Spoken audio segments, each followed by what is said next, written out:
doutora Denise Albano, a primeira-dama Janja da Silva protagonizou uma espécie de teatro e xingamentos contra Elon Musk. A declaração com a sua coreografia repercutiu nos 5 continentes. Como é que a senhora avalia esse comportamento e quais são os reflexos desse comportamento para o Brasil e também para o governo do seu Luiz Inácio?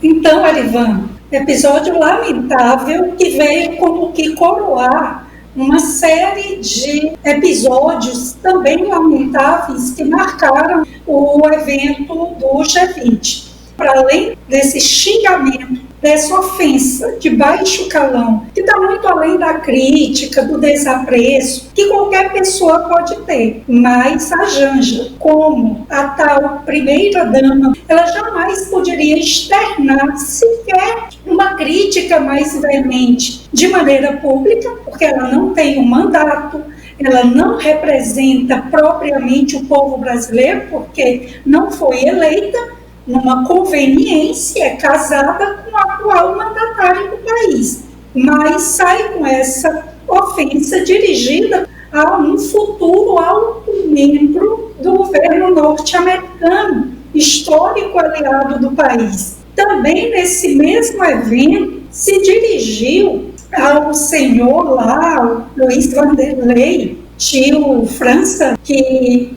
imaginava-se ter cometido suicídio depois de atirar alguns artefatos, alguns fogos de artifício em direção à estátua que está na Praça dos Três Poderes, que representa a deusa da justiça.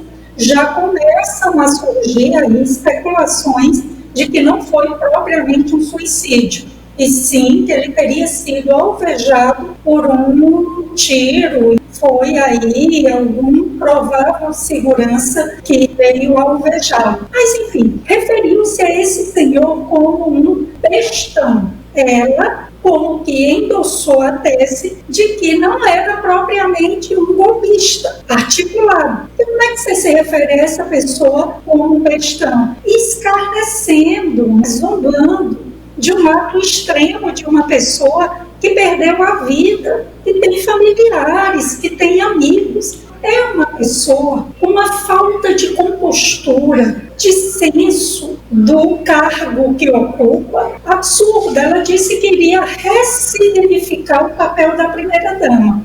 E essa ressignificação é no sentido da baixaria, do esbanjamento, da descompostura que ela bem encarna. Tivemos também, ligado a esse evento, a essa cúpula, o encontro das 20 maiores economias do mundo, de representantes dos 20 países tidos como os mais importantes mundialmente. Ela promove um festival bancado com dinheiro público, porque principalmente de estatais. Estatais, quando tem rombos, quem cobre esse rombo somos nós, pagadores de impostos. E aí, uma gastança de 30 milhões no festival em que ela convidou os artistas da entourage, da turminha dela, para cantarem nesse evento, nesse festival, batizado jocosamente como Janja Palusa, e cada artista recebendo um cachê de 30 mil reais. Ora, se é um festival de combate à fome, por que esses artistas não foram cantar gratuitamente? Por que não demonstraram toda a sua empatia, toda a sua generosidade, todo o seu desprendimento, sem cobrar cachê? E, finalmente, tivemos também a repercussão da notícia de que o corpo diplomático da China emitiu um pedido dirigido ao governo brasileiro para que a Janja não participasse de nenhum encontro reservado entre diplomatas e governantes dos dois países. Queriam ela absolutamente longe, afastada. Então, é uma vergonha em série que essa mulher promove para a imagem do país, mas é bem a cara do PT. Não tem qualquer senso de responsabilidade com o bom nome, com a boa imagem do país, não tem qualquer zelo com nossa diplomacia e o que temos é Janja como que representando essa baixeza moral, podemos dizer assim, que representa o governo petista à frente do país. Doutora Denise Albano, surgiu uma notícia que teria havido uma armação para atentar contra Geraldo Alckmin, Lula e o Alexandre de Moraes. Essa notícia requentada estaria ligado ao fato de que o Brasil não conseguiu se destacar, a não ser por esse episódio circense da primeira-dama? Muita gente passa a especular, e parece ser uma hipótese bem plausível, que essa operação da Polícia Federal, bem no final desse evento, onde havia centenas de jornalistas, repórteres da imprensa internacional cobrindo essa cúpula, e aí, convenientemente, no último dia do encontro, ocorre essa operação, algo um tanto quanto requentado, cumprimento de prisões preventivas.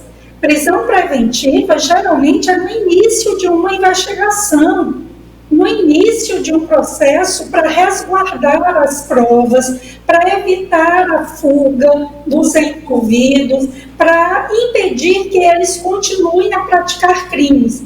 Eu li toda a decisão, algumas dezenas de páginas, e não encontrei qualquer fundamento mais robusto a justificar essa prisão cautelar, essa prisão preventiva. Vi um emaranhado de evento onde você não entende bem o liame lógico-temporal, um texto truncado, com vários erros de português, do ponto de vista da fundamentação tática e da fundamentação jurídica, para lá de questionável, dentre os supostos ilícitos praticados aí, pelo que foi definido como uma organização criminosa, consta, por exemplo, ataques ao lockdown, ataques à vacinação, ataques às caixinhas mágicas. Peraí, eu desconheço essa tipologia, esses tipos penais, crimes, previstos na legislação penal. Então, é algo muito suspeito de que num evento com muitos representantes dos principais países do mundo, com boa parte da imprensa mundial situados aqui no Brasil, tudo isso parece, de fato, ter sido uma cortina de fumaça para escamotear o fracasso que é esse governo Lula. Veja que tivemos o resultado das eleições de outubro, uma derrota fragorosa dos candidatos esquerdistas apoiados por Lula. Essa história do golpe, passados 2 anos, cai em absoluto descrédito, porque havia ali um grupo com militares, até policial federal, articulando como que sequestrar o ministro Alexandre de Moraes. Aí surge a história de que havia um possível envenenamento, morte por envenenamento do Lula, do seu vice Alckmin. Agora surge de ontem para hoje de que provavelmente queriam também sequestrar e até matar, talvez, o Flávio Dino. Então, você lê a peça e você não encontra, de fato, provas mais robustas, evidências mais concretas de que, de fato, havia esse plano. Eu não duvido de que essas pessoas eram movidas por um intento de que